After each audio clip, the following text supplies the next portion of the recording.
بيبدأ الفيلم مع بنت اسمها إيميلي وبتكون في مقابلة شغل علشان تلاقي وظيفة مناسبة ليها، ولما بيسألها المدير لو كان عندها قضايا أو أحكام قبل كده بتقوله إن ده حصل مرة واحدة لما كانت بتسوق وهي سكرانة، لكن المدير بيبقى عارف إن هي بتكذب وبيوريها الملف الجنائي بتاعها وبتكون عاملة جريمة اعتداء قبل كده، فبتقوله إيميلي إن هي كانت مضطرة تكذب عليه علشان هي محتاجة الشغل، وده لأن هي عليها ديون كتير عايزة تسددها. وبعدها بتسيب المكتب وبتمشي وبترجع إيميلي لشغلها القديم واللي بيبقى عبارة عن موظفة في مطعم، ولما بتخلص الشغل وبتكون مروحة للبيت بيوقفها زميلها خفير وبيطلب منها تشتغل مكانه اليوم ده لأن هو محتاج يودي ابنه للماتش بتاعه، فبتوافق إيميلي وبيكون خفير عاوز يكافئها، فبيديها رقم شخص مجهول وبيقول لها تبقى تتصل بيه وهتقدر تكسب فلوس كتير جدا بكل سهولة. فبتكمل إيميلي طريقها علشان ترجع للبيت، وبعد كده بتروح تقابل صاحبتها ليس في البار وبيسهروا مع بعض، ولما بتكون في العربية بتفتكر الرقم اللي أخدته من خفير، فبتكلمه وبتقوله إن هي خدت الرقم ده من صاحبها وبتتكلم معاه بخصوص الشغل، فبيديها الشخص ده ميعاد وعنوان وبيقول لها ما تتأخرش، وتاني يوم بتروح للمكان اللي قال لها عليه الرقم ده وبياخدوا منها الرخصة أول ما بتدخل، وبعدها بتلاقي أشخاص كتير جايين بخصوص الشغل برضه، وفجأة بيظهر شخص اسمه يوسف وبيجمعهم علشان يتكلم معاهم، وبيبدأ يوسف كلامه وبيعرفهم إن شغلهم مش قانوني، ولكن برضه بيقول لهم إن شغلهم مش خطير ومفيش أي حد هيتورط في مشكلة ولا يتعرض للخطر منه. ولما بيسألوه عن طبيعة الشغل بيوزع عليهم بطاقات بنكية وبيقول لهم إن البطاقات دي مزورة وإن الشغل عبارة عن إن هم يشتروا حاجات بالبطاقات دي وبيمشوا من المكان بسرعة قبل ما حد يكتشف إن هي مزورة. فبتقلق هنا إيميلي من الموضوع ده وبتاخد بعضها علشان تمشي، لكن يوسف بيوقفها وبيسألها عن السبب اللي هي عايزة تمشي علشانه، فبتقول له إن هي مش مطمنة، فبيديها رخصة سواقة باسم نفس الشخص اللي على البطاقة، وبتلاقي إن الموضوع احترافي جدا وصعب حد يكشفه، فبتغير رأيها بعد ما بيقول لها يوسف إن لو حد اتكلم معاها تقدر توريه الرخصة وساعتها مش هيعرف حقيقتها. وبالفعل بتروح إيميلي علشان تعمل أول مهمة ليها وبتدخل مول علشان تشتري شاشة سعرها $2000 بالبطاقة المزورة دي، ولما بتدخل المكان بتاخد طاقية علشان تلبسها وتداري وشها علشان الكاميرات ما تلقطش وشها، فبتاخد الشاشة وبتروح علشان تحاسب، والمفاجأة إن البطاقة بتشتغل وبتقدر تشتريها فعلا، وبتخرج بعدها من المكان وهي مبسوطة جدا، ولكن فجأة بينده عليها فرد الأمن وبيقول لها إن هي ما دفعتش حق الحاجة اللي خدتها، فتتخض هنا إيميلي وما بتبقاش عارفة تعمل إيه لحد ما بتعرف إن هو قصده على الطاقية اللي أخدتها من المكان، فبتديله الطاقية وبتروح ليوسف علشان تسلمه الشاشة وتقبض فلوسها، وبتبقى مبسوطة جدا إن هي قدرت تكسب $200 في أقل من ربع ساعة. ويوسف بيقول لها إن بكرة في عملية أكبر وهتقدر تكسب منها $2000 بحالهم، وبيديها تليفون وبيقول لها بكرة الساعة 1 بالظبط هتجيلها رسالة بتفاصيل العملية على التليفون، فبتاخده إيميلي وبتمشي، وتاني يوم بتروح شغلها وبتتفاجئ ان الرسالة وصلت فعلا، فبتاخد بعضها وبتمشي على طول علشان ما تتأخرش، وبتروح المكان اللي مكتوب في الرسالة، وهناك بتلاقي يوسف مستنيها في عربية، فبتركب العربية وبيديها يوسف بطاقة جديدة وشيك حقيقي من البنك بمبلغ صغير، وبيقول لها ان البطاقة دي معلهاش اي حدود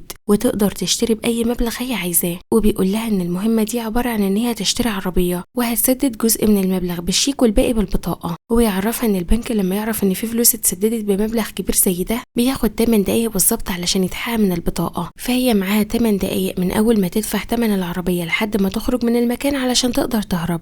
وبالفعل بتروح إيميلي المعرض العربيات وبتدي لصاحب المعرض الشيك وكمان بتديله البطاقة، وما بيقدرش يعرف انهم مزورين، واول ما بيسحب المبلغ من البطاقة بتبدأ إيميلي تحسب ال8 دقايق علشان تقدر تمشي قبل فوات الأوان، ولكن للأسف بتتأخر علشان بتمضي شوية أوراق، لكنها بتقدر تمشي قبل ما يكتشفوا حقيقتها، وبعد كده بتروح للعربية علشان تركبها وبيوصلها واحد من اللي شغالين في المعرض، واول ما بتركب العربية وبتكون خلاص هتمشي بيوقفها الشخص ده وبيقول لها ان المدير عايزها في المكتب مرة تانية، فبتعرف هنا ان هي اتكشفت وما بيبقاش قدامها حل غير ان هي تهرب بالعربية، ولكن فجأة بيعتدي عليها الشخص ده بالضرب وبتقدر إيميلي ان هي تهرب منه وبتجري بسرعة بالعربية، فبيركب عربيته وبيروح وراها، ولسوء الحظ بتظهر عربية قدامها وبتسد الطريق وبتضطر ان هي تقف، فبتنزل إيميلي وبتروح للشخص ده وبيبقى معاها سبراي وبترشه في وشه علشان تعميه، ولما بتعمل كده بتركب العربية مرة تانية وبتمشي لحد ما بتوصل لمكان يوسف وبتسلمه العربية وبتاخد منه المبلغ بتاعها علشان تمشي، فبيحاول يوسف يساعدها لكنها بترفض،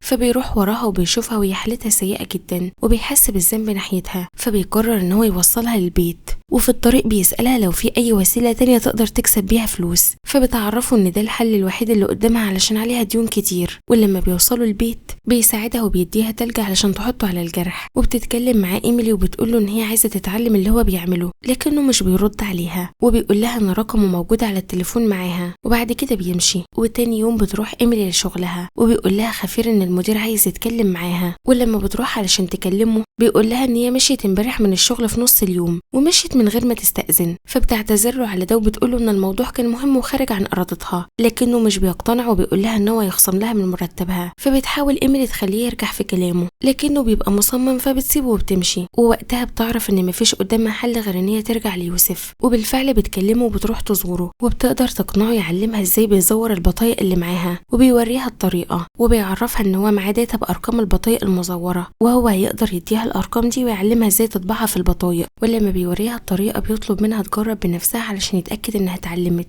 وبعد كده بيروح معاها علشان يديها مكنه من اللي بيستخدمها، وبيقول لها ان اهم النصيحه هي انها ما تروحش تسرق نفس المحل مرتين في الاسبوع. وكمان بيديها صاعق كهربي علشان تستخدمه كسلاح لو حصل لها اي حاجه خطيره. ولما بترجع ايميلي البيت بتعمل شويه بطايق علشان تبدا في المجال ده لوحدها. وبالفعل من اليوم ده بتكون عمليات النصب هي شغلها الاساسي، وبتفضل تشتري اجهزه وشاشات وبتبيعها في السوق السوداء. ويوم بعد يوم بتكون ايميلي كونت مبلغ كبير وكمان خلصت كل الارقام اللي اداها لها يوسف. فبترجع له مره تانية وبتديله النسبه من الفلوس وبتقول له ان دي عمولته. فبيديها ارقام جديده علشان تطبعها على البطايق. ولكن فجاه بيجي خليل واللي بيبقى شريك يوسف في المهنه دي. ولما بيعرف خليل ان يوسف عرف ايميلي بتفاصيل شغلهم بيتكلم معاه وبيفضل يلومه. وتاني يوم بتكون صاحبتها ليزا عامله حفله فبتروح علشان تحضرها وبتكلم يوسف يجي معاها لان هي ما تعرفش حد في المكان غير ليز. ولما بيوصل يوسف بيلاقيها لوحدها فبيعرض عليها ان هو يتظاهر ان هو حاببها قدام الناس وهي بتوافق، ولكن بيبان ان في بينهم اعجاب والموضوع مش مجرد تظاهر وبس. وبعد شويه بتروح ليز تتكلم مع ايميلي وبتقول لها ان في وظيفه فاضيه في الشركه والمديره طلبت منها تشوف حد يشتغل معاهم. فبتقول لها ايميلي ان هي موافقه وكمان بتطلب منها تحدد ميعاد للانترفيو. ولما بتخلص الحفله بتخرج هي ويوسف سوا وبيعترفوا لبعض انهم بيحبوا بعض وبيرتبطوا من اليوم ده. وبيتقابلوا مره تانية بعد كده وبيوريها يوسف الشقه اللي اشتراها لمامته وبيقول لها ان هو عاوز يعرفهم على بعض. فبتوافق ايميلي طبعا وبيروحوا يزوروا والدته واللي بتكون معجبه جدا بايميلي وبتكون انسانه لطيفه جدا. فبيقعدوا سوا كلهم وفجاه بيجي هنا خليل وبيقول له ان هو عاوز يوري له فيديو. فبيتفاجئ يوسف لما بيشوف ان الفيديو متسجل لايميلي وهي بتسرق وبتكون بتسرق نفس المكان مرتين في الاسبوع. فبيقول خليل ليوسف ان الشرطه معاها الفيديو ده وبيدوروا عليها وانهم لو قدروا يوصلوا لها فبالتاكيد هيعرفوا يوصلوا لهم هم كمان. وبيلوموا خليل على كل ده لان هو اللي دخلها معاهم في الشغل واداها كل اسرارهم. وتاني يوم بيتصل يوسف بيها وبيطلب منها تيجي تاخده بالعربيه. ولما بتروح له بيركب معاها وبتلاقيه مصاب فبتسأله عن اللي حصل لكنه مش بيرضى يتكلم. ولما بيوصلوا للبيت بيعرفها يوسف ان خليل غدر بيه وخد كل فلوسه وحاجته وبيقول لها ان هو مش هيسكت على ده وهيروح بكره علشان يسرقه وبيطلب منها تساعده في العمليه دي. ولكن ايميلي بتكون متوتره وبتقول له ان هي مش هتقدر تشاركه فيها خصوصا ان بكره عندها انترفيو. وبالفعل تاني يوم بتروح للشركه اللي بتشتغل فيها ليز وبتقابل المديره وبتتكلم معاها بخصوص الوظيفه. ولكن بتتفاجئ لما بتقول لها المديره ان هي تنزل تدريب في الشركه لمده 6 شهور والفتره دي مش هتاخد عليها اي فلوس. فبتتعصب ايميلي وبتقول لها ازاي تطلب من حد يشتغل في شركتها من غير ما تدفع له فلوس. وبتسيبها بعد كده وبتمشي وبترجع تاني ليوسف وبتبقى عارفه ان مفيش غير طريق واحد بس هو ان هي تشاركه في العمليه دي. وفعلا بالليل بيروحوا مع بعض البيت خليل وبتروح ايميلي تخبط على الباب وبيفتح لها واحد من رجالته فبتقول له ان هي جايه علشان توصل لهم اكل. فبيصدقها وبيفتح لها الباب. وهنا بتهجم عليه ايميلي بالصاعق اللي معاها وبيجي يوسف يضربه وبيفقده الوعي وبياخد منه تليفونه. وبعدها بيدخلوا البيت وبيبعتوا رساله لباقي العصابه اللي موجوده في البيت من تليفون الشخص ده وبتكون الرساله على اساس ان الشخص ده هو اللي كاتبها وبيقول فيها ان هو سرق عربيه في مكان معين ولازم يجوا علشان يتصرفوا فيها. وبالفعل بيخرجوا كلهم من البيت وما بيبقاش فاضل غير خليل. فبيطلعوا هما الاتنين لاوضته علشان يدوروا عليه لكنهم بيلاقوا الاوضه فاضيه وبيبقوا فاكرين ان هو مش موجود. وفجاه بيظهر خليل من ورا يوسف وبيخبطه بحاجه في راسه وبيغمى عليه. فبتهجم عليه ايميلي بالصاعق اللي معاها وبيقدر ان هو يتغلب عليها وبيخنقها علشان يموتها. لكن ايميلي بتطلع سكينه من معاها وبتضربه بيها لحد ما بيقع على الارض وبتحط السكينه على رقبته وبتهدده ان هو لو ما اعترفش بمكان الفلوس هتقتله. فبيعرفها ان هو حاطط الفلوس في التلاجة. فبتروح ايميلي فعلا للتلاجة وبتلاقي فيها الفلوس فبتاخدها وبتساعد يوسف وبتسنده لحد ما بيوصلوا العربيه. ولما بتسال يوسف عن مكان المفاتيح بتلاقي ان اصابته صعبه جدا وهو مش في وعيه. ولما بتحاول تساعده بعده بيكون فات الأوان خلاص وبيموت. فبتنزل إيميلي من العربية وبتاخد معاها الفلوس وبترجع شقتها، ومن اليوم ده بتقدر تسدد الديون اللي عليها كلها، وكمان بتسافر لأسبانيا علشان تهرب من الشرطة وتبعد عن كل ده. وبعد فترة كبيرة بنشوف إيميلي وهي معاها شوية أشخاص وبتعلمهم ازاي ينصبوا بالبطايق المزورة زي ما علمها يوسف، وبيخلص الفيلم. ولو عجبك الفيلم اعمل لنا لايك واكتب لنا رأيك في الكومنتات.